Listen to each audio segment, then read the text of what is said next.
The file was wrong, not corrupted. Wrong.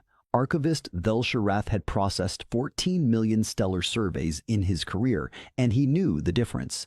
Corrupted files had patterns, missing sectors, checksum failures, timestamp drift. This file had none of those things. Every data point was clean, verified, cross-referenced by 3 independent survey drones. The file simply said that no empire had ever attempted to incorporate the third planet of the Sol system. Not failed to incorporate it, not been repelled from it, never attempted. Velsharath sat very still in the archive chamber, the blue light of the data wall casting long shadows across the curved walls of the conclave research station. Around him, the hum of 17 different atmospheric processors filled the silence with white noise. Outside the reinforced viewport, the distant smear of the Orion arm stretched like paint dragged across black canvas. He pulled up the file again. Then the corroborating files. Then the meta-survey files that tracked empire expansion patterns across 40,000 years of documented galactic history. Same answer. Every time. 41 space-faring civilizations had emerged within range of Sol. 41 had charted it. 41 had noted the third planet's resources, breathable atmosphere, liquid water oceans, rare mineral deposits, a conveniently positioned moon for tidal stabilization, a magnetic field strong enough to protect a developing biosphere. Not one of them had sent a colonization fleet. The question wasn't whether something was wrong with the file. The question was what had stopped 41 separate civilizations from doing the obvious, rational, profitable thing. In the question underneath that question, the one Velsharath hadn't fully articulated yet, the one sitting at the edge of his thoughts like a shape in fog, was this: if none of them had gone to Earth, then what exactly had Earth done with all that time? The answer, when it began to arrive, did not come from the archive. It came from a distress signal. The Myrith Sovereignty's outer patrol vessel, Enduring Patience, intercepted it 6 weeks after Velsharath's discovery, 17 light-years from Sol at the edge of charted space.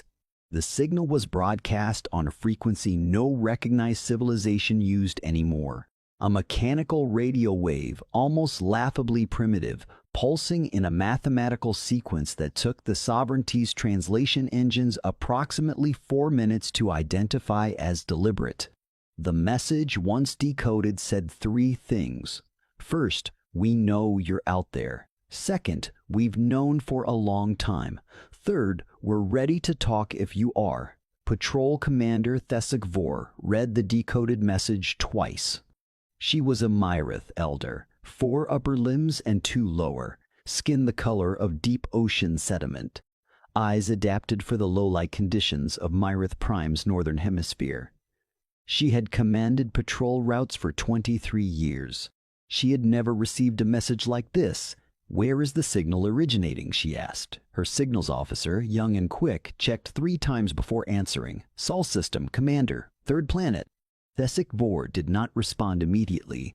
The bridge crew of the Enduring Patience maintained the careful stillness that Myrith protocol demanded in ambiguous situations. But she noticed, and filed away for later consideration, that every one of them had stopped what they were doing to look at her. "Send it up the chain," she said finally. "All of it, including the fact that they knew to use a frequency we stopped broadcasting on 400 years ago." She walked back to her command station and did not look at the viewport, though she wanted to. Somewhere behind that viewport, across 17 light-years of vacuum, something on a planet that 41 civilizations had quietly decided to leave alone had just introduced itself. She found, to her significant unease, that she had no framework for deciding whether that was good. The conclave convened in emergency session 7 days after Thesek Vor's report reached the capital. Velsharath was there as a junior archivist, present primarily because he was the one who had pulled the original survey files, and because the senior archivists, in a characteristic failure of curiosity, had initially dismissed his findings as historically anomalous but operationally irrelevant. They had stopped saying that after the message arrived. The council chamber held representatives from 9 civilizations, each translated in real time to the conclave's harmonic interface. The Myrith sat in their elevated section. The drill, compact, insectile, and precise, occupied the temperature-controlled quadrant to the left. The Vorisefi, the oldest civilization currently seated at the conclave, sat at the center position they had held for 800 years, their representative ancient enough that the translation interface sometimes struggled with the idiomatic drift in their language. The Vorisesi representative spoke first. This was unusual. They rarely spoke first. "We would like to know," the representative said, through a voice that sounded like wind passing through hollow stones, "how the soul species obtain the frequency." Silence. Archivist. The speaker was Conclave Director Maiev Sol, no relation to the star system, simply a naming coincidence that several representatives found quietly unsettling. "You reviewed the archive survey files. When was that frequency last used by any documented civilization?" Bel Sharath checked his notes, though he already knew the answer. 4012 years ago. By the Vorisathi, during their final expansion survey of the Orion periphery. The room was quiet for longer than was comfortable. "That survey passed within 6 light-years of Sol," the Vorisathi representative said. "It was not a question. Yes, and we did not approach the planet. No." The representative's breathing apparatus cycled. "We made that decision for reasons that are recorded in our closed archives. Reasons that are not shared with the broader conclave." A pause. "We will revisit whether that information should remain closed. For now, I suggest that someone go and speak with these humans before they decide that silence is also an answer." The word humans, translated from the Sol System's radio broadcasts, a name they apparently used for themselves, sat in the air of the chamber like a stone dropped in still water. Velsharath wrote it down. He didn't know why. He just felt it was the kind of word that should be written down at the moment of its first use. The mission was approved before the session ended. And because he had been the one to find the file, because he had been the one to sit in a blue-lit archive room and feel the specific wrongness of a pristine record that documented an absence, Velsharath was assigned to the contact team. He spent the transit thinking about what kind of species sends a greeting that says, "We've known for a long time," and then waits. He didn't have a good answer. The contact team's vessel, Measured Discourse, dropped out of transit 17 days later at the edge of the Sol system. Standard protocol: announce presence, establish communication, wait for response before approaching. The response came in 4 minutes. Measured Discourse, this is Dr. Sarah Okafor, representing the United Earth Contact Office. The voice was clear, unhurried, and delivered in fluent Myrith standard. Not translated. Spoken. "We've been expecting someone. We'd like to suggest a meeting point at the L4 position of Jupiter's orbit. Coordinates attached. Please approach at your own pace. We understand if you need time." Thesik Bor, who had been assigned as mission commander, stared at the communication console for approximately 4 seconds. Then she said, quietly and with the particular flatness that indicated deep professional bewilderment, "They're speaking our language." "Yes, Commander, our language. Not a pidgin. Not machine-translated approximations. Our language." "Linguistics confirms native-level fluency, Commander. Idiomatic drift consistent with approximately 40 years of study." 40 years. Thesik Bor looked at Bilsharath, who was standing at the secondary console with his writing instrument frozen halfway to his notes, and she said what both of them were thinking. "They've been studying us for 40 years, and they waited to say hello until we came to them." She gave the order to approach the suggested coordinates. What met them at the Jupiter L4 position was not what any of them expected. It was a station, not enormous by conclave standards, modest to the point of humility.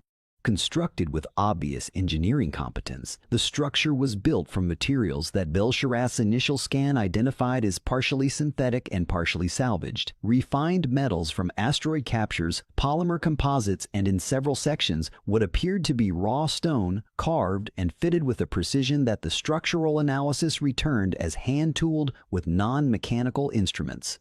They had built parts of the station by hand, and the station had been there, the dating scan confirmed, for 63 years. They built this 63 years ago, Bel-Sharath said aloud. Yes, said the scan operator. Before the enduring patience intercepted their signal. By 47 years, yes. He wrote that down too. They had built a contact station and then waited 47 years for someone to come close enough to use it. Commander, Bel-Sharath said slowly, what does a civilization do for 47 years inside a station they built for a meeting that hasn't happened yet? Thessigvor did not answer. She was already moving toward the docking interface. Dr. Sarah Okafor was shorter than any of the contact team had expected. This was not a significant observation, but it was the first one, and Bel-Sharath noted it because he had learned to note the first observations.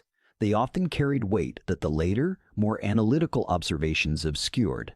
She was compact, dark-skinned, with close-cropped hair and the kind of stillness that Bel-Sharath associated with either extreme patience or extreme exhaustion. She wore a simple gray garment, no weapons, no environmental suit. She was breathing the station's ambient air, which his suit's analysis confirmed was maintained at a composition slightly richer than Earth-normal oxygen.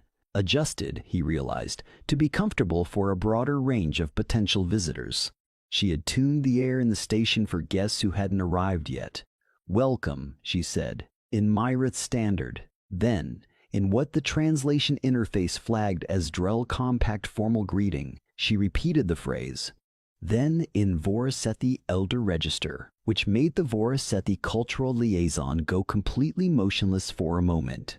You speak Elder Register, the liaison said, in that language with the careful tonality that indicated this was not small talk. 17 years of study, Okafor said. My pronunciation is probably still wrong in places. I apologize in advance. It is not wrong, the liaison said. It is precise. A pause. That is more unsettling, not less. Okafor smiled. It was a small expression, but Bel-Sharath found himself studying it. He had reviewed thousands of biological profiles from the Earth radio broadcasts during transit. He had seen human facial expressions cataloged and described. But the description had missed something, the way the expression arrived from behind the eyes first and reached the mouth second. Something sequential about it, something that felt like it had been calculated and then decided. I imagine this is strange for you, she said. It's strange for us too, in its way. We've been waiting a long time. How long? Thessigvor asked. Okafor's expression shifted slightly. That, she said, depends on how you're counting. She took them to a room she called the archive room, though its function was immediately obvious even without the name. It was a museum, a history. But not of humanity, of the galaxy. The walls were covered in stellar maps, timeline projections, cultural records, and language databases representing 37 distinct civilizations, not the 9 currently seated at the conclave.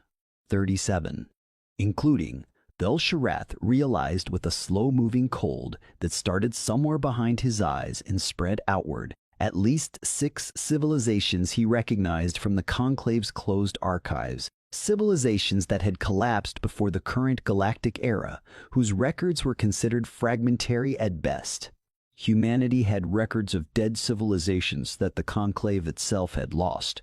Where did you get these? He asked. He meant it as a careful professional question.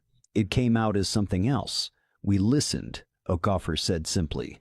For a very long time, radio, gravimetric resonance, quantum state echo, whatever we could detect and decode. And we archived everything. She paused. It seemed important to remember things, even things that weren't ours. These civilizations, HFY said, and her voice was doing the flat thing again. Some of them ceased to exist before we had interstellar capability. Yes. How long have humans been capable of receiving interstellar signals? Okafor looked at her with the expression that Vilsharath was beginning to identify as the specifically human expression for when they knew the answer was going to land badly. Passively, about 200 years.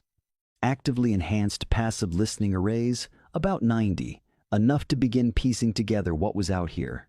She touched the edge of one of the stellar maps gently, like it was fragile. We knew roughly what the neighborhood looked like before we knew how to leave our own system. HFY's second-in-command, a young tactical officer named Rethvar, who had been maintaining polished, professional silence since they boarded the station, said something that he immediately looked like he wished he hadn't said. "You knew what was out here, and you didn't come out." Okafor looked at him. "No," she said, "we didn't." The silence that followed was not empty. It was dense.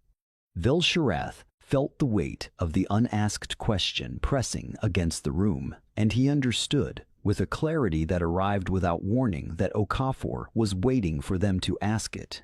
He asked it. Why? She was quiet for a moment. Then, we needed to be ready. Ready was not a word Vilsharath had expected, not in that context, not with that tone. He wrote it down and spent a significant portion of the following 48 hours thinking about what it meant.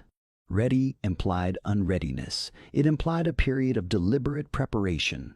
It implied that humanity had looked at what was outside their system, had decided they were not yet equipped to engage with it, and had then, apparently without conflict or collapse, simply continued building themselves until they were. This alone would have been remarkable. For most civilizations, the discovery of galactic neighbors triggered one of three responses: aggressive expansion, fearful isolation, or catastrophic social fracture. The Conclave's sociological models, refined over thousands of years and millions of data points, held this trifurcation as essentially invariant. You reached out, you pulled back, or you broke apart. Humanity had apparently done none of those things. They had, according to every scrap of evidence in the archive room and everything Vilsharath's team had so far observed, done something that the models had no category for.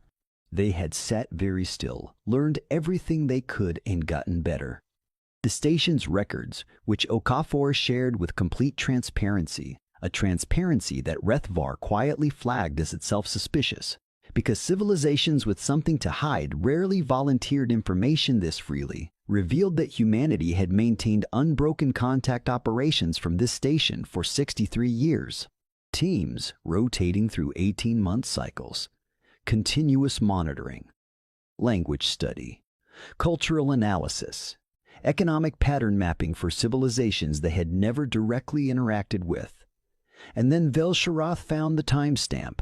It was buried in the station's maintenance logs, which were thorough to the point of exhaustion. And it didn't make sense.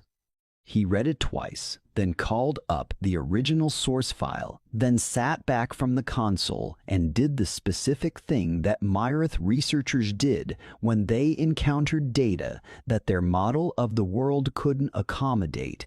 He held very, very still. The station's first communication log.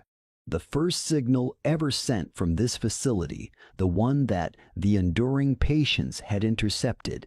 Its timestamp was not 6 weeks ago. It was the 9th of those signals. The first 8 had been sent at intervals of approximately 4 years, each on slightly different frequencies, each using the most recently observed communication bands of different civilizations. 7 of those signals had, by the station's own logs, apparently passed unnoticed. The 8th had been detected by someone. The station's log showed a contact-acknowledged marker from that signal, but no response. A civilization had heard humanity say, "We're ready to talk," and had said nothing back. And humanity had waited 4 more years and tried again. He found Okafor in the station's central hub, at a workspace covered in what he now recognized as handwritten notes, physical inscription on physical material, a practice that appeared to be a specific human preference rather than a technological limitation. "The signal we intercepted," he said. "It was the 9th attempt." She looked up. "Yes, someone received the 8th. Yes, and didn't respond. No." He waited. She held his gaze with the particular steadiness he was beginning to understand was not coldness, but something else. Something that lived on the other side of patience, past the place where most species ran out of runway. "Who was it?" he asked. "We're not sure," she said. "We have a candidate based on signal return characteristics, but we thought it was better not to make assumptions." She paused. "It didn't change what we were doing. It didn't. Someone received your message and ignored it. Didn't that change the plan?" A small smile. "No, we'd accounted for that possibility." Velsharath stared at her. "You had accounted for the possibility that someone would hear you and choose to say nothing?" "We'd accounted for a lot of possibilities," she said. "That one honestly wasn't in the top 10 of concerning scenarios." "What was?" She tilted her head. The expression she wore was something he now had a rough translation for. Consideration about how much to say, balanced against a decision already made. That transparency was the strategy. "That someone would come," she said, "before we were ready." The phrase landed in Velsharath's mind and sat there. Before we were ready. Present tense implied current readiness, which meant they now believed themselves ready, which meant the 63 years, perhaps the 90 years before that of active listening, perhaps the 200 before that of passive detection, had been building toward a specific threshold that humanity had decided, apparently unilaterally, they had now crossed. He didn't sleep in the Myrith fashion that cycle. He processed instead, which in emotional terms was approximately the same as not sleeping. The next morning, in the station's observation room, a curved space where the outer wall had been replaced with a transparent composite that offered an unobstructed view of Jupiter's storm-banded face, Thesicvor found him there.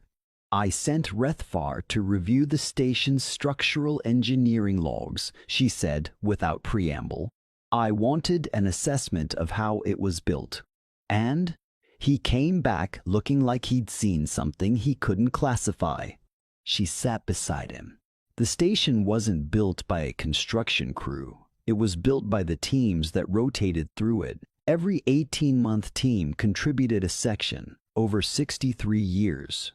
The engineering is continuous, but the construction was distributed across time in a way that should produce visible seam failures and structural inconsistencies. But it doesn't. It doesn't.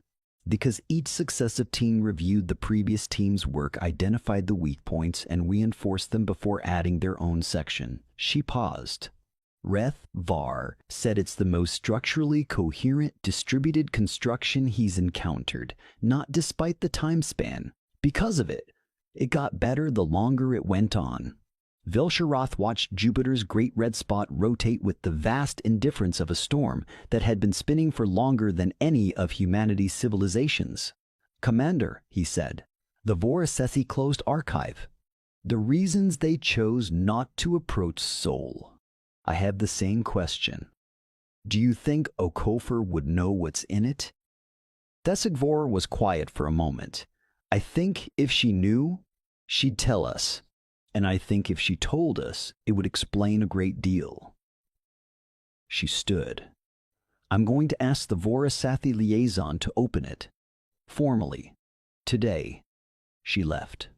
Velsharath stayed and watched the storm, and thought about the word ready and what exactly 412-year-old radio frequencies implied about how long humans had been preparing for this specific conversation. The liaison agreed to open the archive. What was in it changed everything. The Vor-Isathi's survey of the Sol system 412 years ago had not been a passing scan. It had been a full assessment mission, 3 vessels, a research team of 67 scholars, and a mission duration of 9 months. The closed archive included their complete observations and their complete reasoning for the decision not to make contact. The reasoning had one sentence that Vel'Sharath read 4 times. The species of the third planet has achieved written language, agriculture, metallurgy, and organized warfare across 11 distinct cultural lineages, simultaneously has destroyed and rebuilt complex societies across 4 major civilizational collapse events in 3,000 years, and continues to develop without apparent upper bound on behavioral adaptation. We assess that contact at this stage carries unacceptable risk, not because this species is violent, which it is, but because it is becoming something, and we cannot determine what. Still becoming something. Vel'Sharath brought the document to Okafor. He didn't explain. He simply set the translation on her workspace and waited. She read it. He watched her face as she read it. The expression that moved across it was complex and sequential, and he couldn't fully parse it. Not surprise, not quite. Something more internal, like a person confirming something they had long suspected but never had verified. Still becoming something, she said. Yes, she was quiet for a long moment. That was 400 years ago. Yes, and their assessment was correct at the time. She set the document down. We were still becoming something.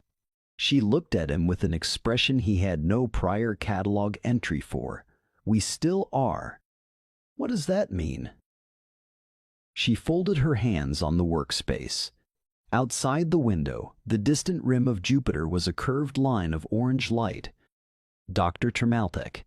Vel'Sharath, how many civilizations in the Conclave's records have gone to 4 major civilizational collapse events and come out the other side? He thought about it carefully. A few, perhaps 6. And how many of those collapsed again after the final event? He thought about it more carefully. All of them. Okafor nodded slowly. We've had 17, she said. Major civilizational collapses. Full structural failures of organized society across our most advanced civilizations. 17 times we lost most of what we'd built and started over. She paused. We got faster at rebuilding each time. And we kept almost everything we'd learned, even when we lost the infrastructure that stored it. We found ways to carry it. Vel'Sharath stared at her. 17, he said. 17. And we stopped losing ground around collapse 12. After that, we were building from a higher floor each time. He did the math involuntarily. 17 collapses. Rebuilding from progressively higher floors. A species that used catastrophe as a ratchet rather than a ceiling. The Vorasethi's assessment came back to him. We cannot determine what. The reason he realized that the Vorasethi couldn't determine what humanity was becoming was that humanity was doing something the Vorasethi had no framework for. They were treating their own failures as infrastructure. I need to ask you something, he said, and I need you to understand that I'm asking because the answer will affect how the Conclave responds to this contact. Ask. Those 47 years you waited after the station was built, the 9 signals you sent before we came, the 90 years of active listening, the 63 years of rotation teams, the 17 collapses and rebuilds, all of it. He held her gaze. What were you building toward? She looked at him for a long time, and then she said, a version of ourselves we could trust to meet you without either flinching or overreaching. The answer was so simple and so enormous that he had to write it down. He was aware, as he wrote, that his hand was not entirely steady. The contact talks lasted 11 days. On the 3rd day, the Vorasethi liaison asked to review Earth's full historical archive, a request that would normally take months of negotiation between civilizations. Okafor approved it in 4 hours, with the single condition that any information shared would be treated as a mutual exchange. The Conclave would open its own historical records to human researchers in return. On the fourth day, Rethvar, who had initially filed the private note flagging Okafor's transparency as suspicious, revised that note. He filed a second note saying that he had revised his assessment and that the transparency was genuine. He also noted, with the careful phrasing of a junior officer trying to say something significant without overstepping, that genuine transparency at this scale, offered this freely, by a civilization with this level of preparation, was more strategically sophisticated than any amount of deliberate information control would have been. They're not being transparent because they have nothing to hide, he told Deathworld privately.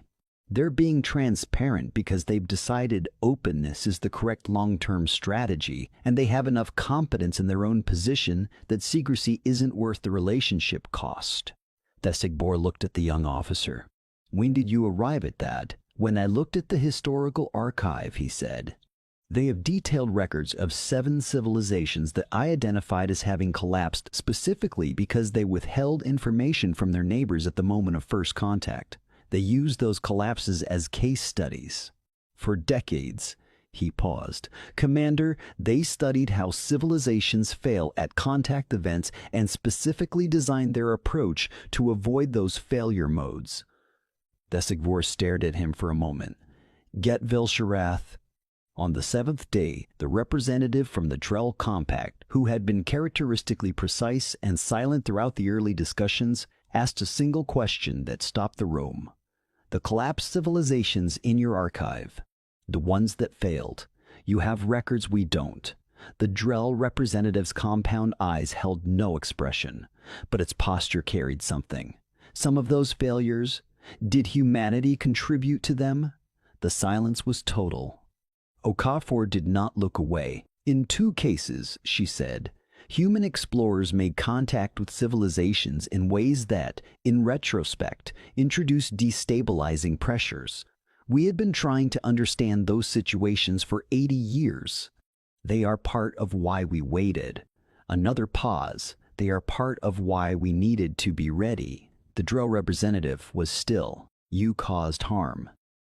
Possibly. We don't know the full causal chain. We believe we did. Okafor's voice remained level. We did not explain that earlier because it is complicated and because we weren't certain you would believe us, that we would volunteer our own failures. But it's in the archive. You'll find it. You put your own culpability in the archive you were going to share with us. Yes. Why? Because, Okafor said, if this relationship is going to work, it needs to be accurate, not favorable. Accurate. The Drell representative was still for 11 seconds. Vilsharath counted before it said, this is not how civilizations behave at first contact. I know, Okafor said. We weren't sure it was the right call. But we decided that if we were wrong about that, we were wrong about enough else that the relationship was built on a bad foundation anyway. She folded her hands. We didn't want a good first impression. We wanted a real one. Vilsharath requested a private meeting with Okafor on the 9th day. He had a question that he had not raised in the formal sessions, and he had spent 6 days deciding whether to raise it at all. They sat in the observation room with Jupiter still turning outside. The Vorasethi, he said, the civilization that received your 8th signal and didn't answer. She waited. We think it might have been the Vorasethi. She was quiet for a moment. We think so too. They heard you say you were ready. And they chose not to respond. For 4 years. Yes. Do you know why? She looked at Jupiter. We have a theory. We think they were deciding whether we were actually ready, or whether we were claiming to be. A pause. We think the 9th signal was a test they designed, or that they allowed us to give ourselves. A final waiting period they didn't announce, to see if we'd stop or if we'd keep trying. Vilsharath absorbed this. The Vorasethi, the oldest civilization at the conclave table, who had been watching humanity for 400 years from a careful distance, who had specifically closed the archive of their soul survey, who had been the first to speak at the emergency session, who had said, we will revisit whether that information should remain closed. They were protecting you. he said slowly. From galactic contact before you were ready for it, by not answering. That's our theory. By staying silent, they were. Giving us time, she said. Yes. And now they've opened the archive, yes? Because you proved something. The ninth signal, 4 years of silence and you tried again. Okafor smiled, the specific smile he had catalogued on day one, the one that arrived from behind the eyes first. The Vorasathi liaison came to me this morning, she said, privately, before the session. He said something in Elder Register that I'm still working through the full idiomatic weight of, but the closest translation I have is, she paused. The closest translation I have is, you have passed through fire without becoming flame, meaning you survived catastrophe without becoming catastrophic. Vel'Sharath held that in his mind for a long time. 17 collapses. An archive built from other civilizations' failures. 8 ignored signals. 47 years of waiting inside a hand-built station above a gas giant. A history of causing harm and spending decades trying to understand it rather than justify it. Transparency as strategy. Readiness as a threshold. They had decided to define themselves. Pass through fire without becoming flame. What happens now? He asked. Not procedurally. He meant something deeper and she heard it that way. Now we find out, she said, whether the rest of the galaxy was also waiting for us to be ready, or whether they just didn't know we were coming. She looked out at Jupiter. Either way, we're here. The conclave formalized first contact with humanity 18 months later. Vel'Sharath was there for that session too. He had been promoted by then. The Soul Contact report had done things to his career that he was still slightly uncomfortable with, and he sat in the section normally reserved for senior archivists. The session was significant for many reasons that would be analyzed and documented for centuries. The induction of humanity into the broader galactic community, the formal exchange of historical archives, the trade agreements, the communication protocols, the shared research frameworks. But what Vel'Sharath remembered, what he wrote in his private notes that night, in the specific way he'd learned to write things he suspected were important, was a small moment that didn't make it into the formal record. At the end of the session, the Vorasathi representative approached Okafor, not during the session, after, in the corridor, in what should have been a transitional moment between formal proceedings. The representative said something to her. Vel'Sharath was close enough to hear but too far to easily translate. His Elder Register was functional but not fluent. He caught fragments. The phrase, long patience. The phrase, we watched. A third phrase that he couldn't fully parse, something about wait and time and an untranslatable word he thought might mean something between inheritance and earned. Okafor replied in the same language. Her posture, for just that moment, was different from any posture he had observed from her in 11 days of contact meetings. The careful steadiness was still there, but underneath it, something had shifted. Something had released, like a load transferred. He asked her about it later, at the reception that followed. What did the Vorasathi say to you? She considered him for a moment. Then they apologized for not responding to the 8th signal. She looked at her drink. They said they had been watching humanity for 400 years, and they needed to know if we would keep going. Without encouragement, without confirmation that anyone was listening. She paused. They said they'd heard all 8 signals. He waited. All 8, she said. Not just the 8th. All 8, for 32 years. Vel'Sharath did not say anything for a moment. He thought about the teams that had rotated through the station for 18 months each. Who had sent signals into silence and then handed the station to the next team? Who had done this 9 times across 32 years with no response, no indication that anyone was listening? How do you do that? He asked. How does a civilization keep sending signals into silence for 32 years? Okafor was quiet for a moment. When she answered, her voice had the quality of something said simply because it was simply true. You decide early, she said. that the absence of an answer isn't the same as the absence of someone to answer. He wrote that down. Later, much later, when the histories were written and the contact event had been analyzed from 100 angles by 100 scholars from a dozen civilizations, the debate would center on what exactly humanity's advantage had been: the competitive edge.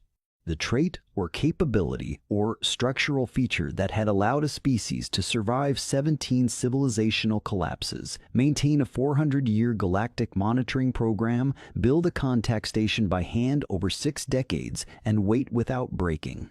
The scholars largely agreed that it wasn't technology.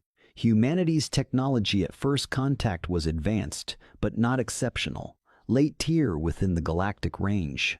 It wasn't aggression. Several galactic civilizations had more aggressive expansionary histories. It wasn't intelligence by any standardized measure. The Drell Compact's processing capacity vastly exceeded humanity's, and the Vorasathis' accumulated knowledge was centuries deeper. The most common scholarly conclusion, cited in the Conclave's own retrospective report, authored in part by Velsharath, held that humanity's defining characteristic was this: every other civilizational model in the galactic record reached a point at which the cost of continuing exceeded what the civilization was willing to pay and stopped. Humanity had never identified that point, not in 17 collapses, not in 32 years of silence, not in 400 years of being watched without their knowledge, not in the long preparation period that the Vorasethi had observed as a species still becoming something and had decided, correctly, needed time. The report noted, carefully, with the measured language of formal scholarship, that this was not simply persistence. Persistence implied knowing the end point and choosing to continue toward it. What humanity demonstrated was something more fundamental. They had continued in the absence of visible endpoints, without confirmation of progress, without external validation, without knowing whether the thing they were building toward existed. They had decided that the work mattered before they could prove that it mattered, and they had been right, but only because they had decided it first. That was the line in the report that other civilizations found most difficult to parse. Not the scope of human endurance, but the mechanism of it. They had willed the endpoint into relevance through the act of persisting toward it. Velsharath's private addendum to the report, not included in the official version because his senior colleagues thought it too philosophical for a formal document, read as follows. The Vorasathi asked, 400 years ago, what humanity was still becoming. I believe I have an answer. They were becoming the species that would still be there when you turned around, not because they were certain the turning would happen, because they had decided to be there whether it did or not. I do not know what to call a civilization that practices hope with the rigor of science and the patience of stone. I do not think we have a word for it yet. Perhaps we will make one. In the station above Jupiter, now refurbished and expanded and hosting a permanent conclave liaison office, there was a room that Dr. Okafor had called the Archive Room.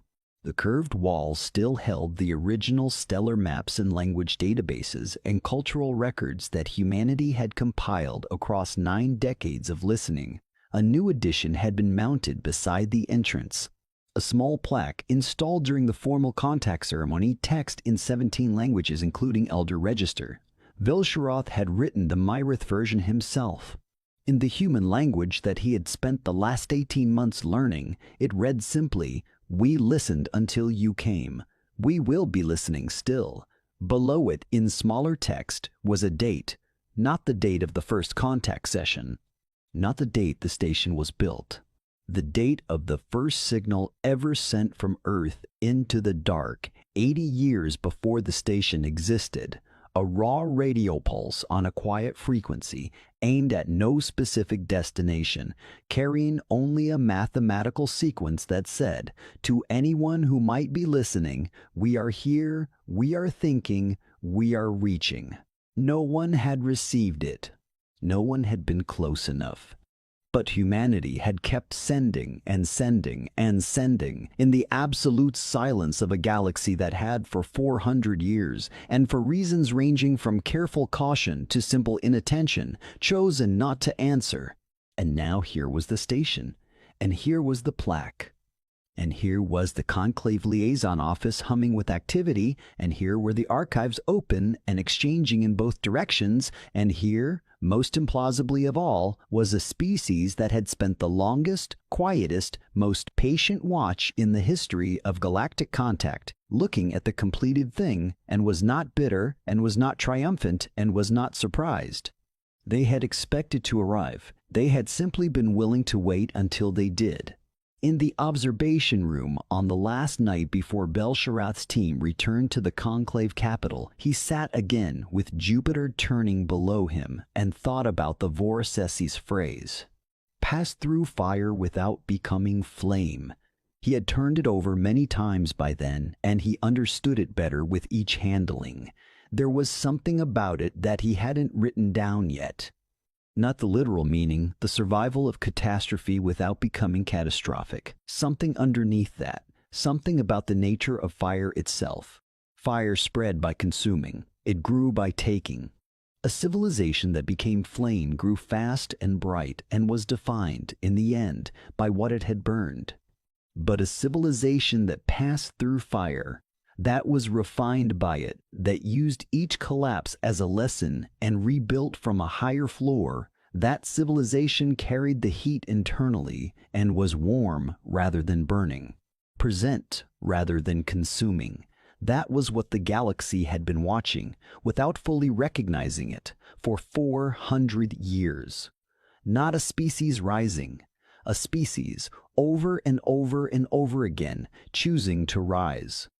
He thought about the silence. 32 years of signals sent into nothing. 18-month teams rotating through a hand-built station above a gas giant, each one performing maintenance, continuing the logs, sending the next signal, training the next team, and returning to Earth with nothing to show for it except the conviction that the work mattered. He wondered what those teams had told their families when they came home. He wondered what you said to someone who asked, "What did you accomplish up there?" when the honest answer was, "We waited, and we sent, and we kept the station running, and we came home so someone else could do the same." He decided, sitting there, that the honest answer was probably exactly what you said, and that humanity had probably gotten very good at saying it over 3 decades without embarrassment or apology. Without needing the outside world to understand why the waiting was itself the work. There was a word for that, he realized. Not in Myrith, which had 37 words for varieties of patience, but none quite right. Not in the Voracethi register, which had a word for the patience of geological time, but nothing for the patience of a choice, made daily, to keep going. He opened his notes. He wrote the observation. He wrote the gap where the word should be. And then, in the margin, in the small, careful script he used for things that were not yet finished thoughts, he wrote a single human word that Okafor had used on the second day, in passing, in a sentence about the station's rotation teams, a word she had used simply and without ceremony, as though it needed no explanation. Faith, not the religious variety. Not faith in something external, the internal kind. Faith that the work mattered before proof arrived. Faith maintained across failures and silences and collapses without losing its grip on the original reason. 17 collapses, rebuilt each time from a higher floor. Because they had kept faith, even with themselves in ruins, with the idea that there was something worth building toward. He looked at Jupiter one last time. Its storm had been spinning for longer than human civilization had existed, longer than the Myrith, longer than the Drell Compact, perhaps as long as the Vor-Asathi. It would still be spinning when all their archives had gone quiet. And yet there was a hand-built station above it, and a plaque in 17 languages, and an archive open in both directions, and the species that had spent 400 years being watched while it waited, that had spent 32 years calling into silence while it was heard, that had collapsed 17 times and rebuilt from whatever remained, that had sat with the knowledge of the galaxy outside and chosen not to rush the door until it trusted itself to walk through it. The galaxy had been watching, trying to determine what humanity was still becoming. Vel-Sharath had spent 11 days and 18 months answering that question for his superiors and his colleagues and the formal record. But here, alone, with Jupiter turning beneath him and the dark full of civilizations that had watched and waited and tested and finally opened the door, he let himself write the honest answer. He wrote they were becoming the species that would still be here. Then he closed his notes and sat with the dark and thought that was the most terrifying and the most quietly magnificent thing he had ever had cause to record. Not because humanity was the strongest, not because they were the oldest or the most advanced or the most advanced or the most prepared, but because when the Vor Asathi had stayed silent for 32 years to see if humans would stop, humanity had not even considered it, and that, in the end, was the thing no galactic model had contained. The thing the 41 civilizations that had surveyed Sol and turned away had perhaps sensed without fully understanding. The thing that the Vor Asathi had watched for 400 years and expressed, at last, in the corridor after the formal session, in the ancient register of their oldest language, to a short, still-eyed human woman who had learned it in 17 years and spoken it precisely. You cannot wait out a species that has decided waiting is not surrender. You cannot outlast something that has already decided 17 times over, in the ruins of everything it built, that loss is only the foundation of the next attempt. The galaxy had not avoided Earth because humans were dangerous. The galaxy had avoided Earth because somewhere in the deep record of 400 years of careful observation, the oldest civilizations had understood, without being able to fully articulate it, that they were watching something unprecedented, a species failing constantly and completely, in full, in public, across millennia, and choosing, every time, in the silence after the fire, to begin again. And they had not known what to do with that. They still didn't. But the door was open now, and humanity had walked through it the same way they had done everything else, not with power, not with certainty, not with the clean confidence of the unconquered, but with the particular kind of quiet that belongs to something that has been broken so many times it no longer fears the breaking, because it has learned, in the most fundamental and irreversible way, that breaking is not the same as done.